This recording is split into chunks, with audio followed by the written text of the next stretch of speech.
मित्र हो, मी सांगतोय ती लक्षणं तुमच्यामध्ये दिसून येत असतील तर समजून जा की तुमच्या आतड्यांचं आरोग्य एक नंबर आहे, तुमची पचनशक्ती तंदुरुस्त आहे. विनंती असेल की व्हिडिओ पुढे न पळवता शेवटपर्यंत नीट लक्ष देऊन ऐका, प्रत्येक मुद्द्यामागचं शास्त्र समजून घ्या. अजून एक विनंती असेल, जर चॅनलवरती नवीन असाल किंवा आजपर्यंत आपलं चॅनल तुम्ही सबस्क्राईबच केलं नसेल तर आता लगेच बाजूचं बेल आयकॉनचं बटन दाबून चॅनल सबस्क्राईब करा, जेणेकरून आरोग्यविषयक अत्यंत महत्त्वपूर्ण, अभ्यासपूर्ण आणि शास्त्रीय व्हिडिओज तुम्हाला सहज पाहता येतील, तेही अगदी मोफत, कारण सबस्क्राईब करायला पैसे लागत नाहीत. चला तर मी तुमचा जास्त वेळ घेणार नाही.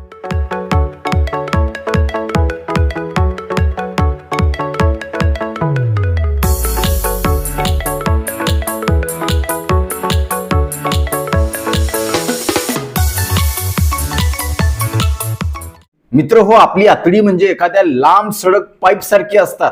तुम्ही बघा, शेतामध्ये एखादा ठिबकचा पाईप असतो आणि त्या ठिबकच्या पाईपमध्ये काय गडबड झाली, तो ब्लॉक झाला किंवा त्याचं काम व्यवस्थित नाही झालं तर त्या झाडांना, पिकांना ते पाणी मुळापर्यंत पोहोचणार नाही आणि झाडं कोमेजून जातील, मरून जातील. अगदी तसंच जर आपल्या आतड्यामध्ये काही बाधा निर्माण झाली असेल, आजार निर्माण झाला असेल, त्याचा परिणाम म्हणून आपण खाल्लेल्या अन्नातल्या पोषक तत्वाचं, जीवनसत्वाचं, खनिजाचं, प्रोटीन, कार्बोहायड्रेटचं आपल्या शरीरामध्ये पचन होणार नाही, त्याचं शोषण होणार नाही. त्यामुळं आपण हळूहळू आजारी पडायला लागू.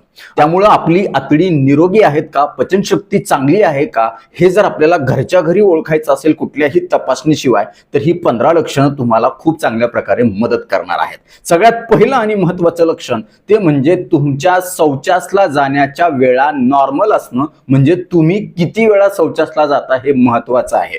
आरोग्यशास्त्राच्या व्याख्यानुसार दिवसभरातून 3 वेळा ते आठवड्यातून 3 वेळा शौचासला जाणं हे नॉर्मल समजलं जातं.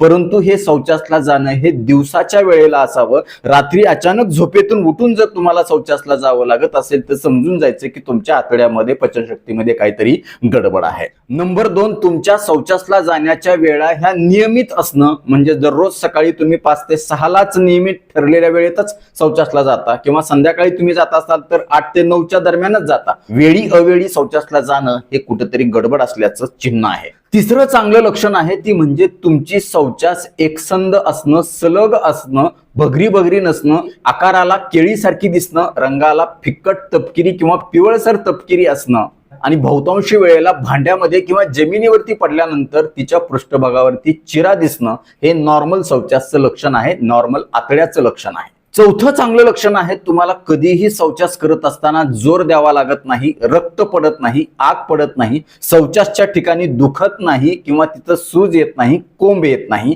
किंवा शौचासाठी टॉयलेटमध्ये जास्त वेळ बसावं लागत नाही. हे देखील महत्वाचं चांगलं लक्षण आहे.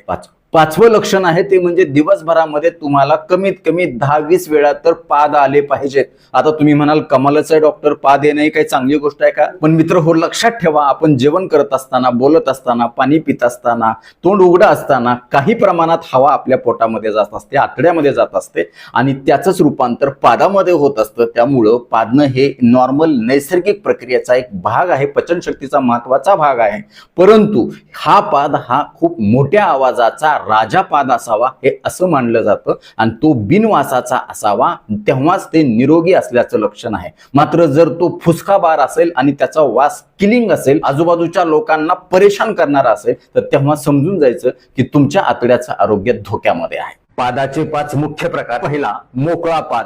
याला पादाचा राजा म्हटलं जातं. मोठ्या आवाजाचा असल्याने याला घोषणात्मक पाद असं देखील म्हणतात. त्या आवाजाची धमक खूप जास्त असते, मात्र दुर्गंधी अजिबात नसते. याला उत्तम पाद मानला जातो. हा पाद आपल्या चांगल्या आरोग्याचं लक्षण आहे. नंबर 2, शहनाई पाद किंवा पिपाणी पाद. अतिशय संत गतीनं आणि अतिशय चांगल्या सुरामध्ये निघणारा पाद आहे. यामध्ये शहनाई किंवा पिपाणी वाजल्यासारखा आवाज येतो. कानाला ऐकायला जरी मधुर असला तरी यामधून अधूनमधून दुर्गंधी येऊ शकते. तिसरा प्रकार, टरटर पाद. हा पाद एकदाच पूर्णपणे बाहेर निघत नाही, मध्ये मध्ये थोडा गॅप देऊन टर टर टर असा निघतो. जे लोक जास्त फास्ट फूड खातात, जंक फूड खातात, मैद्याचे पदार्थ खातात, अशा लोकांच्या मध्ये हा प्रकार दिसून येतो. हा प्रकार फटाका पाद. हा पाद एका झटक्यात फट दिशी बाहेर येतो. 4 चौघामध्ये नकळत व्यक्तीच्या परवानगीशिवाय हा बाहेर निघतो, म्हणून याला वात्रट किंवा वांड पाद असं देखील म्हणतात. बहुतांश वेळेला खोकताना, मोठ्यांनी बोलताना किंवा हसताना हा बाहेर निघतो. आणि 5वा प्रकार आहे तो म्हणजे फुसका पाद. हा अतिशय डेंजर मानला जातो. आवाज अजिबात नाही, अतिशय गुड आवाज असतो, मात्र आजूबाजूचा संपूर्ण एरिया अक्षरशः खल्लास होतो. होतो. पाजणारा व्यक्ती स्वतःचं नाक हातानं बंद करतो किंवा श्वास घेणं बंद करतो आणि सगळ्यात सुरुवातीला म्हणतो मी नाही पाजलो. या पादाच्या दुर्गंधीमुळे आजूबाजूचा खूप मोठा परिसर प्रभावित होतो, त्यामुळे याला किलर पाद असं देखील म्हणतात. आणि आतड्यामध्ये अन्न सडल्याचं कुजल्याचं ते लक्षण आहे. अशा वेळी तुम्ही तुमच्या डॉक्टरांचा आवर्जून सल्ला घ्या. यापैकी तुमचा पाद कुठला आम्हाला कमेंट बॉक्स मध्ये आवर्जून कळवा. टराटर पाजणाऱ्या मित्रांना इथं कमेंट मध्ये टॅग करा. सहावं चांगलं लक्षण आहे ते म्हणजे जेवण केल्यानंतर तुमचं कधीही पोट दुखत नाही, मळमळ उलटी होत नाही किंवा जेवल्यानंतर लगेचच तुम्हाला शौचासला जावं लागत नाही. तुमचं पोट कधीही गच्च होत नाही किंवा डंबारल्यासारखं होत नाही, जड वाटत नाही. सातवं चांगलं लक्षण आहे तुम्हाला कधीही थकवा अशक्तपणा येत नाही. त्याचं कारण असं, जेव्हा तुमची आतडी सशक्त असतात, मजबूत असतात, व्यवस्थित काम करतात, तेव्हा तुम्ही खाल्लेल्या अन्नाचा कण ना कण पचतो, तो शोषला जातो. संपूर्ण शरीरामध्ये चांगली पोषक तत्व मिसळली की तुमच्या सगळ्या पेशींचं चांगलं पोषण होतं आणि तुम्हाला कधीच थकवा अशक्तपणा जाणवत नाही. बरेच लोक सांगतात डॉक्टर भरपूर जेवण करून सुद्धा मला थकवा अशक्तपणा जाणवतो. त्याचं कारण असं आहे की त्यांच्या आतड्याचं आरोग्य कुठेतरी धोक्यात आलेलं आहे. आठवं चांगलं लक्षण आहे आतडी चांगली असण्याचं ते म्हणजे तुम्ही सतत नेहमी आनंदी, प्रसन्न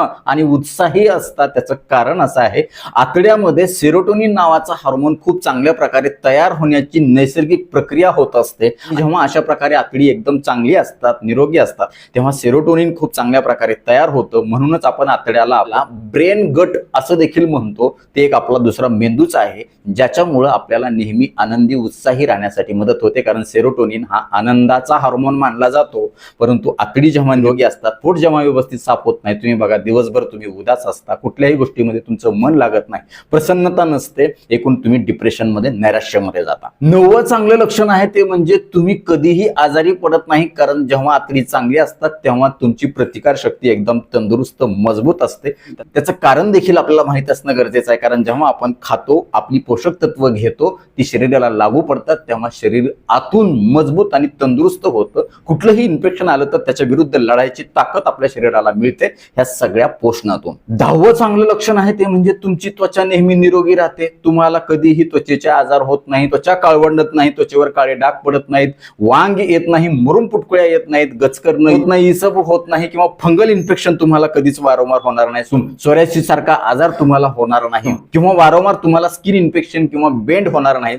त्याचं कारण देखील हेच आहे, जेव्हा आतडी निरोगी असतात त्याच्यातून व्यवस्थित मलनिस्सारण होतं, ती पुढे पुढे सरकतात, त्यांच्या हालचाली चांगल्या असतात, तेव्हा तिथं कधीही घाण जमा राहत नाही. आणि ही घाण जर जमा नाही राहिली तर रक्त देखील चांगलं शुद्ध राहतं. रक्त शुद्ध राहिलं की त्वचा देखील चांगली नैसर्गिक तुकतुकीत राहते, त्याच्यामध्ये नैसर्गिक सौंदर्य राहतं, लवचिकता राहते, सुरकुत्या पडत नाहीत किंवा ती विद्रूप होत नाही. 11वं चांगलं लक्षण आहे ते म्हणजे तुमचं वजन नेहमी नियंत्रित असतं. बरेच जण सांगत असतात डॉक्टर गेली कित्येक वर्ष माझं वजन 60 म्हणजे 60च आहे, 65 म्हणजे 65च आहे, कमी पण नाही, जास्त नाही. हे देखील चांगली पचनशक्ती असण्याचं लक्षण आहे. कारण तुम्ही बघा जेव्हा पचनशक्ती बिघडते तेव्हा एकतर वजन खूप वेगानं कमी होतं खूप कमी काळामध्ये, आणि खूप कमी काळामध्ये जास्त वेगानं वाढण्याची देखील शक्यता असते. त्यामुळे वजन जर नियंत्रित असेल तर समजून जायचं की आतडी आपली व्यवस्थित काम करत आहेत. 12वं चांगलं लक्षण आहे रात्रीच्या वेळेला तुम्हाला शांत, समाधानकारक झोप येते. त्याचं देखील कारण महत्वाचं आहे, ते म्हणजे आतडी जेव्हा निरोगी असतात, ती त्यांची हालचाली व्यवस्थित असतात, पेरिस्टाल्टिक मुवमेंट व्यवस्थित असतात,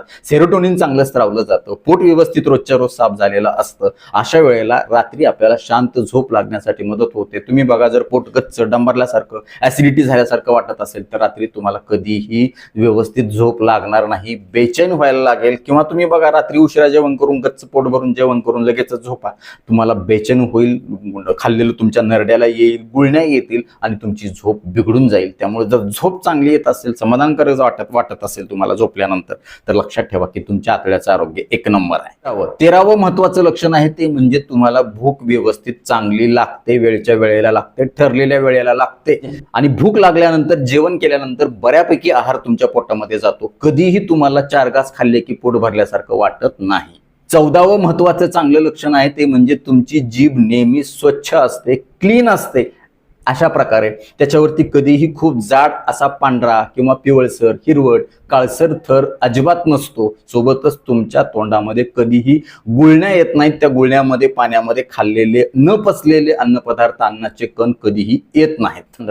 आणि 15वं चांगलं लक्षण आहे ते म्हणजे तोंडाची मौखिक स्वच्छता ठेवून सुद्धा तुमच्या तोंडाचा कधीही घाणेरडा वास येत नाही. तर मित्र हो, ही सगळी लक्षणं जर तुमच्यामध्ये असतील तर तुम्ही बिनधास्तपणे समजून जा की तुमच्या आतड्यांचं आरोग्य आरोग्य एकदम टकाटक आहे, एक नंबर आहे, कसलाही आजार तिथं अजिबात नाही. यापैकी तुमच्यामध्ये कुठली कुठली लक्षणं आहेत हे आम्हाला कमेंट बॉक्समध्ये आवर्जून कळवा. आता वेळ झालेली आहे शिट्टीच्या गाण्याची. मी शिट्टीतून गाणं म्हणून दाखवणार, ते गाणं कुठलं आहे आम्हाला कमेंट बॉक्समध्ये आवर्जून कळवा.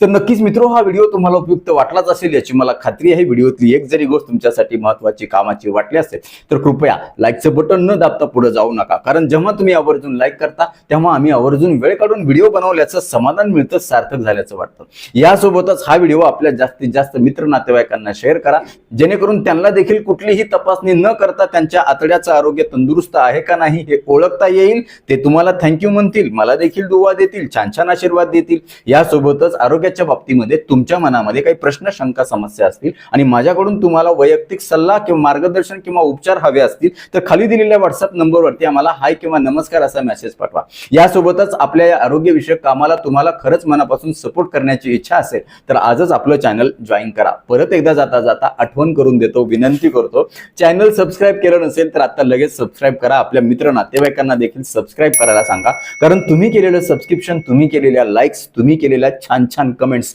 हेच आमच्यासाठी टॉनिक असतं. ज्या टॉनिकच्या बळावर, जोरावर या पुढच्या काळामध्ये आम्ही अजून चांगले आरोग्यविषयक शास्त्रीय माहिती देणारे व्हिडिओ बनवू, त्यासाठी आम्हाला प्रेरणा मिळेल. तूर्तास आजच्या व्हिडिओमध्ये इथंच थांबूया. लवकरच भेटूया नवीन व्हिडिओमध्ये नवीन विषयासह. तोपर्यंत आनंदी रहा, निरोगी रहा. धन्यवाद. रामकृष्ण हरी माऊली.